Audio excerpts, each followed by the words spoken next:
Welcome to the 25th chapter of the book of Acts. We're continuing with Paul being in Caesarea.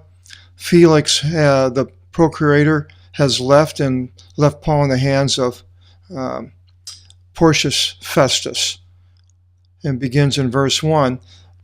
Then Festus, having set foot in the jurisdiction after 3 days, ascended. There's tris emeris. Tris, we have tri as a derivative, emeris, ephemeral as a derivative for that. Ascended unto Jerusalem, or into Jerusalem, from Caesarea. Caesarea was up north, Caesarea Maritime on the Mediterranean. This is south of Lebanon. And the chief priest revealed to him and the foremost men of the Jews the things against Paul. So they are telling him what they have against him, and that they appealed to him, asking a favor against him, that's against Paul, that he should fetch him unto Jerusalem while making an ambush to do away with him, Paul, that is, along the Odon, the way. Odometer is a derivative. So they're asking him to call Paul so they can catch him, ambush him, and kill him. Then Festus responded for Paul to be kept in Caesarea, but he himself was about to quickly go forth. The ones then mighty among you, says he, having gone down, if anything is out of place in this man, let them accuse him. Dynati, dynamic, is a derivative, dynamite. So Festus is telling the Jews that they should go down. Going down from Jerusalem is high, either spiritually or in elevation. And generally people, when they left Jerusalem, they were going down. And when they were going to Jerusalem in the Holy Land, they were going up. So that these people should go down, that is, to serve Caesarea, and accuse him there. Kategoritosen is the verb, let them accuse. A category is a derivative.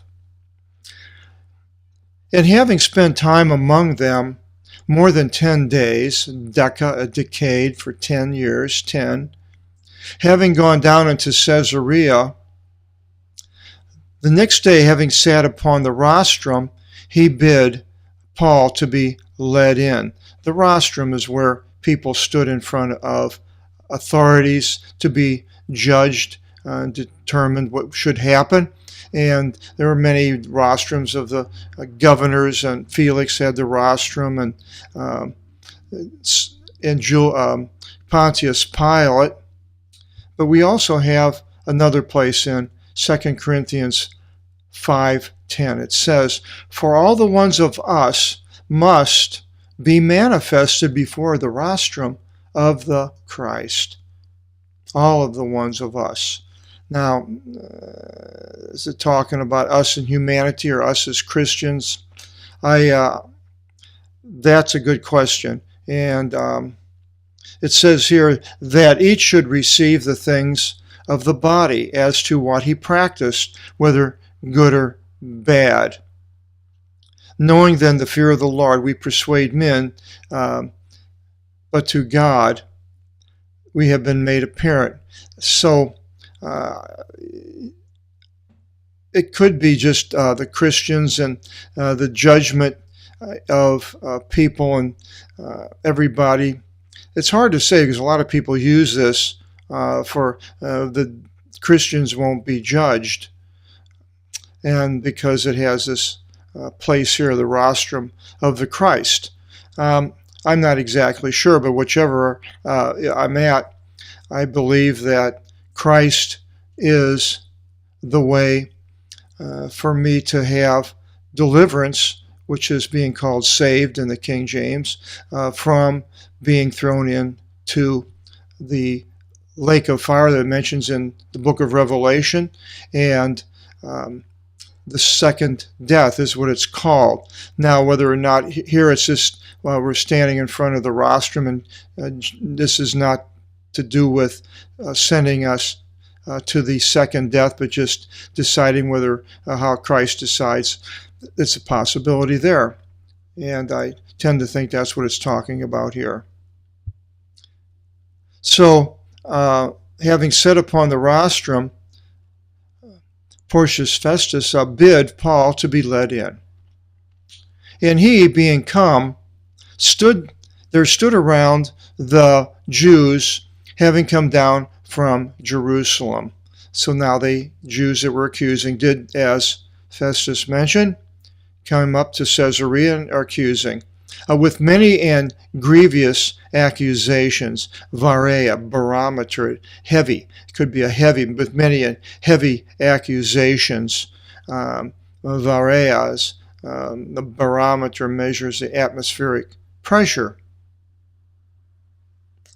Bring against Paul, which they were not able to exhibit, while of his pleading, saying that. So they were accusing Paul, and they weren't able to exhibit any proof, and he was saying that neither against the law of the Jews, nor against the temple, nor against Caesar in anything I sinned.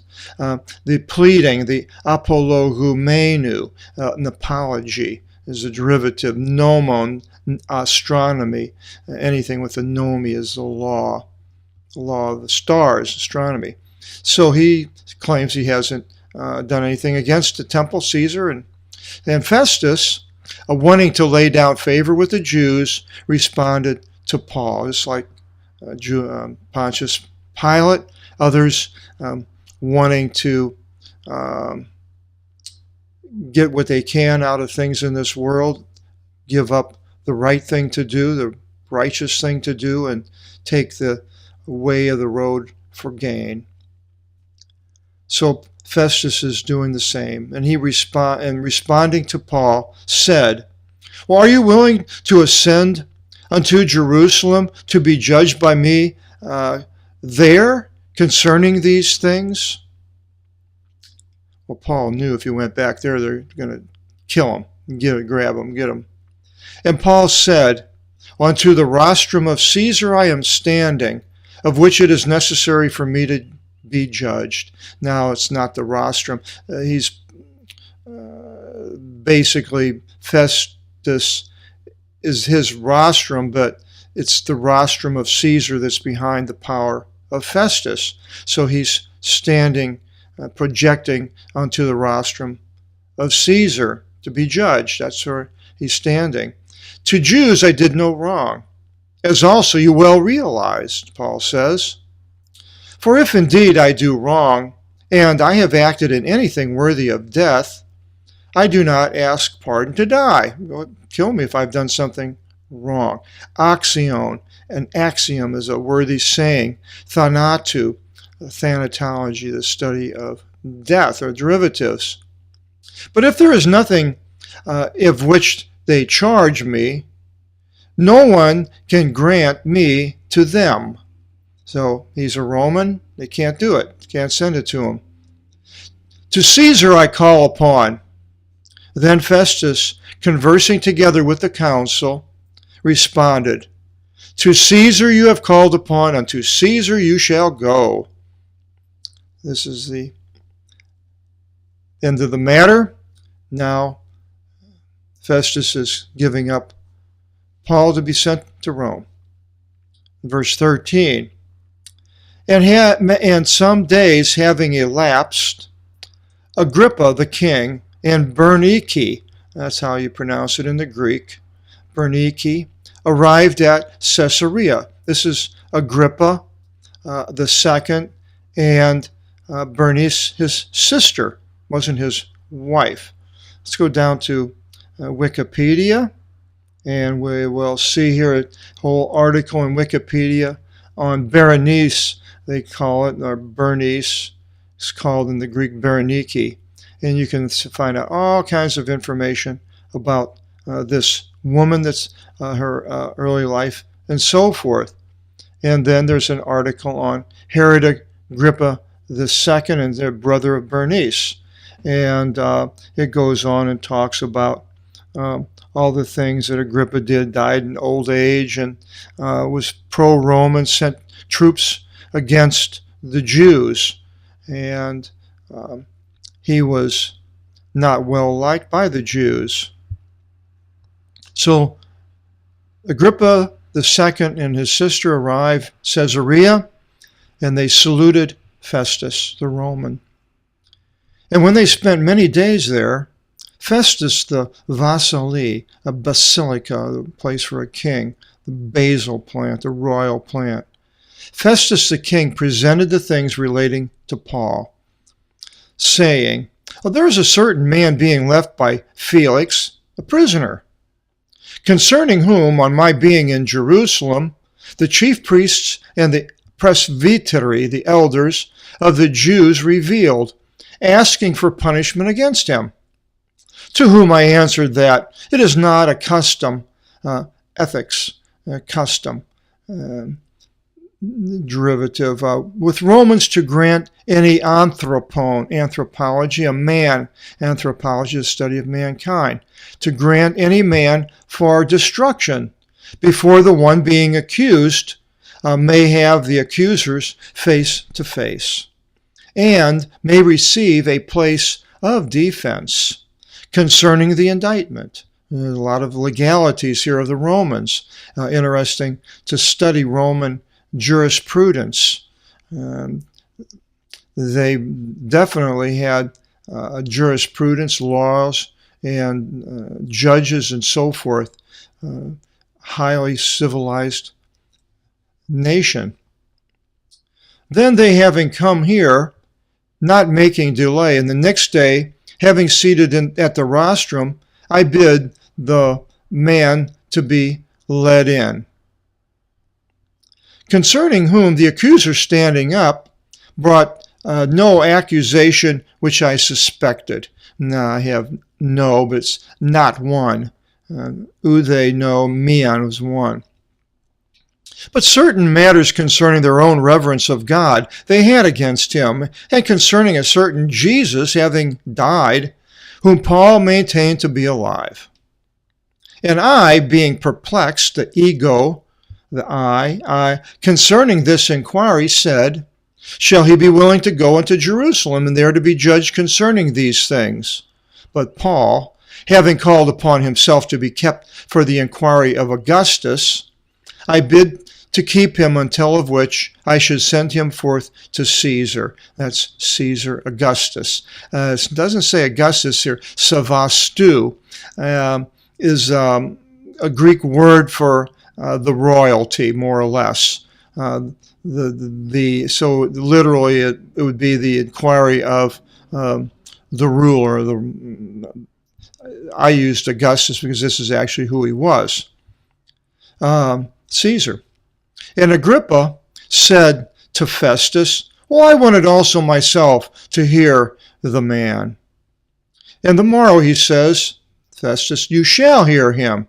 Acoustics, derivative.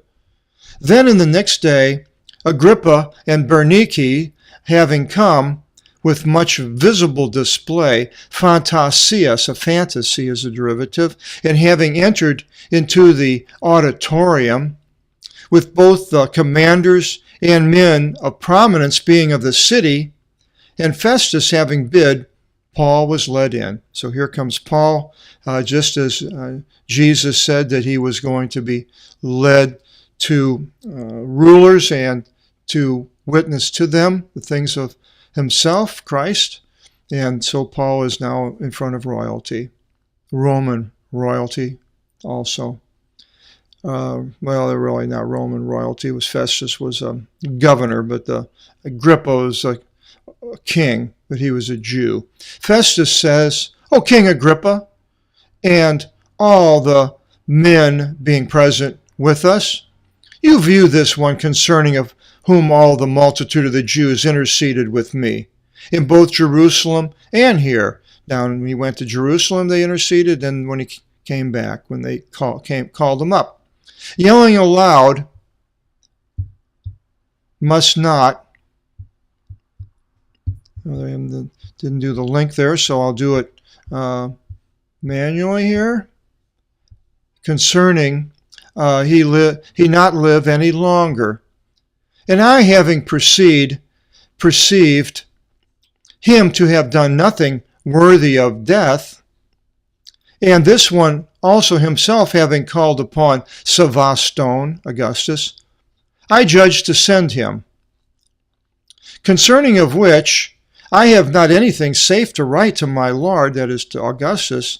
Therefore I led him unto you, and especially unto you, O King Agrippa, so that the examination having taken place, I should have something to write. Well, he could have let him go, but he didn't, because he wanted to ingratiate himself with the Jews. So now he's got himself in a hard place. He's got to send a man without anything really to accuse him up all the way to Rome. So he's asking Agrippa to come, and maybe thinking that Agrippa will let him off. And then he continues, for it seems illogical to me to send forth a prisoner and not, signifying the accusations against him. So Agrippa sees it's silly to be doing this, but yet he has to do it. And we'll read this next encounter of Paul before Agrippa and Bernice and Festus in chapter 26. And I hope you'll join us. God bless.